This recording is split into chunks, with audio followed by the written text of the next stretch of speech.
What starts as a dream vacation in paradise quickly turns into a fight for survival when a charming tour guide reveals his true, deadly nature. The story begins in Australia, where a Canadian named Greg and an English woman named Heather are staying in the same hostel. Today, they head out to try Tucker's Experience, a shark encounter tour known for its thrilling reputation. But since they didn't book in advance, they arrive to find the area deserted, except for a chatty old man on a nearby boat named Dave. He entertains himself by telling dark, over-the-top shark attack stories, which the two find more unsettling than funny. Just as they are about to give up, Tucker arrives and introduces himself. He's pleased to hear they're not a couple, and Heather reacts shyly to his flattery. Greg awkwardly explains they hadn't planned this, mentioning they were supposed to go to a water park but lost track of time. Tucker tells them it's fine and jokingly notes that no one seems to know they're out here, as if the tour is so extreme they should have written a will first.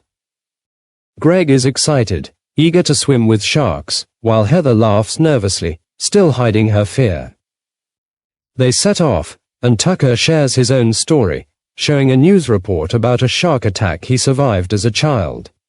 He jokes that the bite didn't even tickle, though the huge scar on his body tells a different story.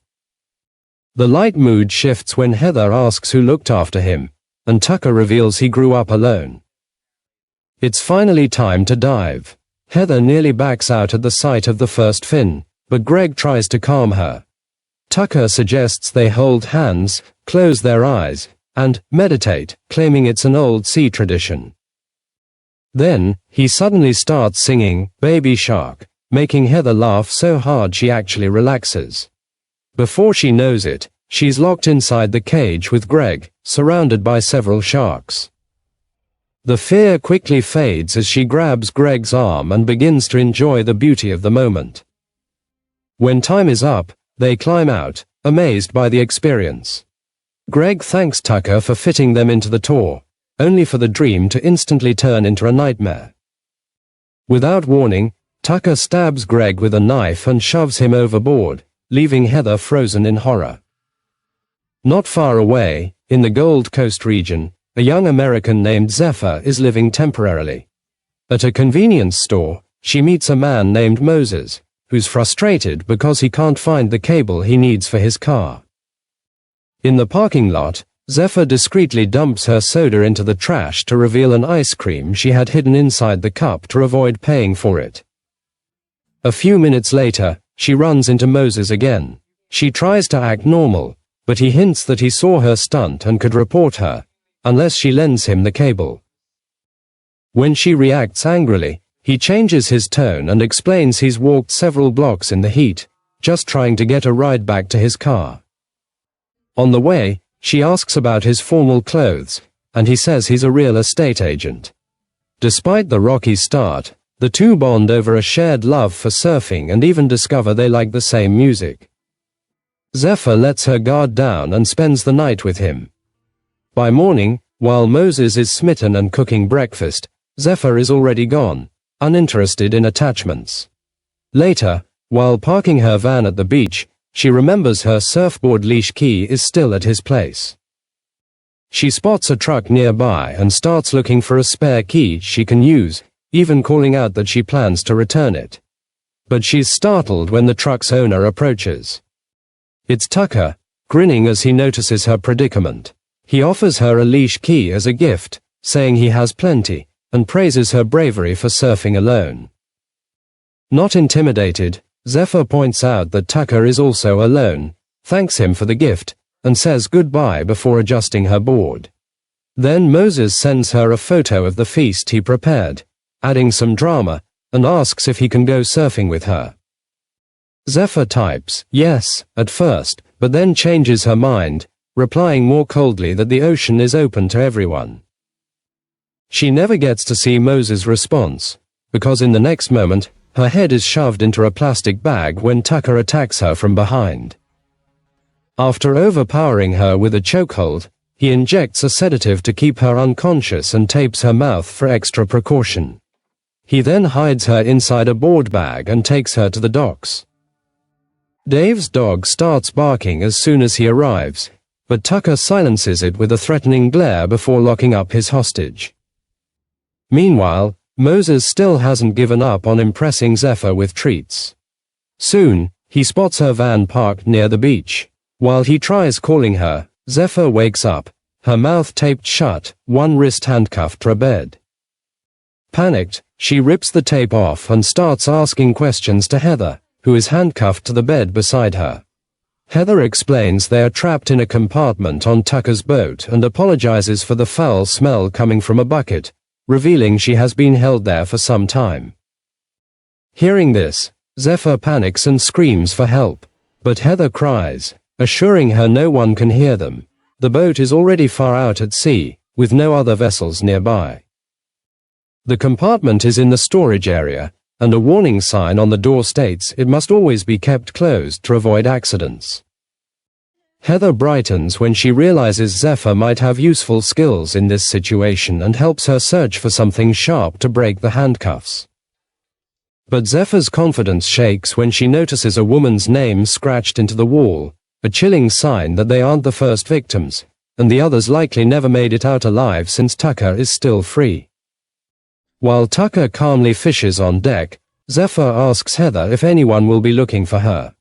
The answer isn't encouraging. When Heather asks the same, Zephyr admits no one would miss her either, unaware that Moses is still thinking of her. Moses sees Zephyr's van being towed, and knowing it's also her home, he realizes something is wrong and rushes to the police. But when the officer hears she's a nomadic surfer, he assumes she's just gotten into trouble and doesn't take the case seriously. Back in the compartment, Zephyr keeps kicking the bed frame, trying to free herself, while Heather regrets not listening to her mother's advice. Her mother had warned against taking a gap year to travel, fearing horror stories about women alone. She wanted her daughter to stick to a plan: graduation, career, marriage. But Zephyr argues that was Heather's mother's plan, not hers. She insists people should follow their own paths.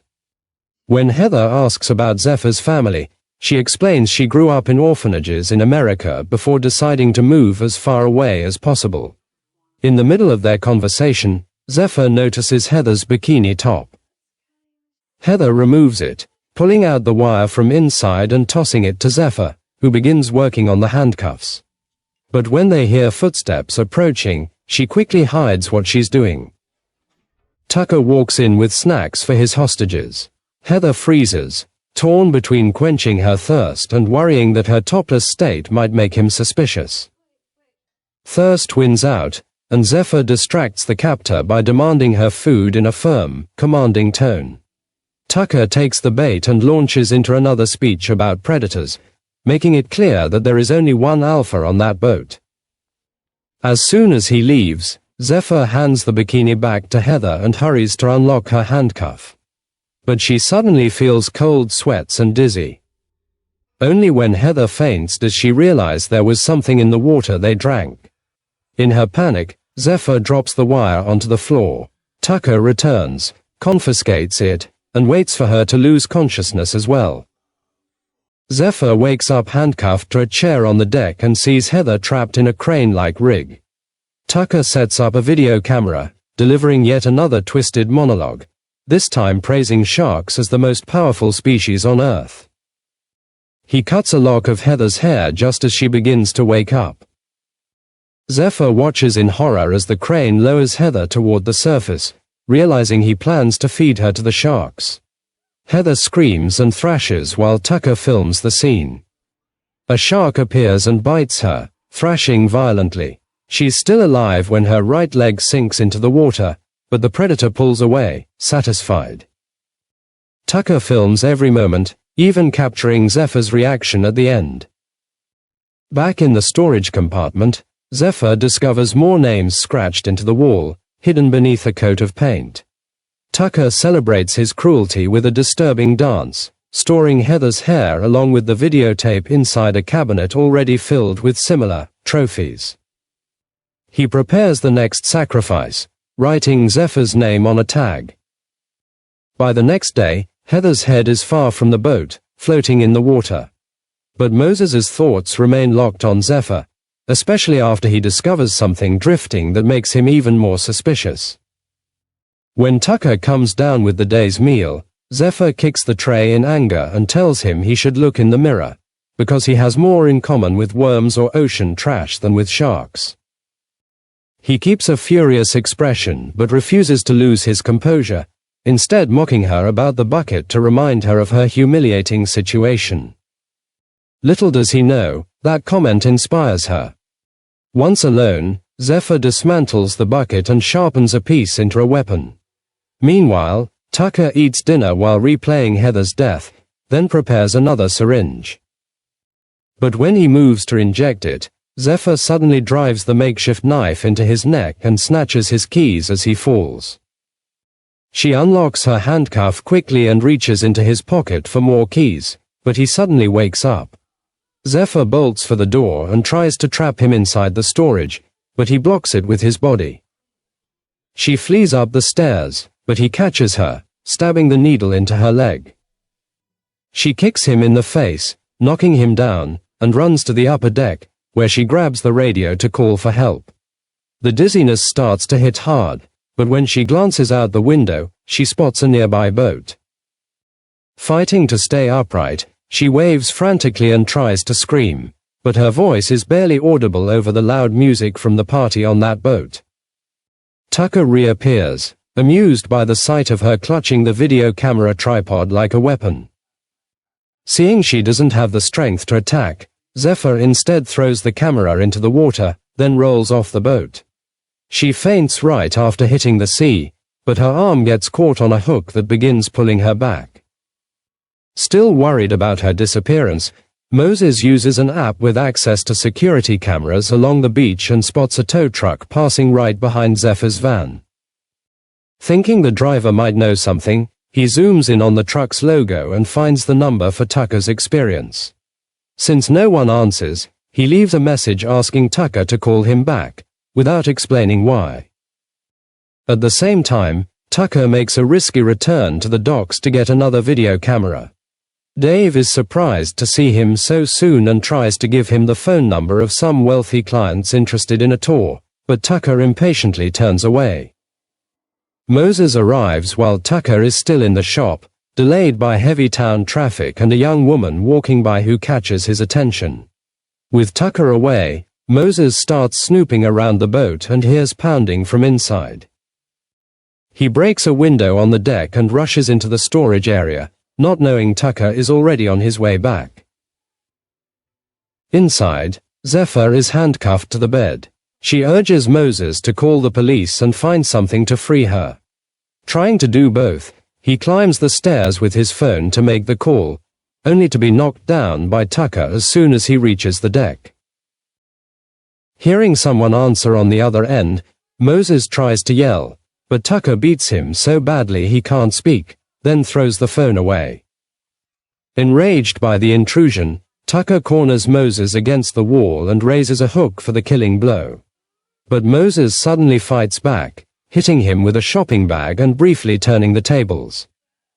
Tucker is almost choking when Dave unexpectedly steps in, only to strike Moses in the head with a paddle, saving Tucker instead.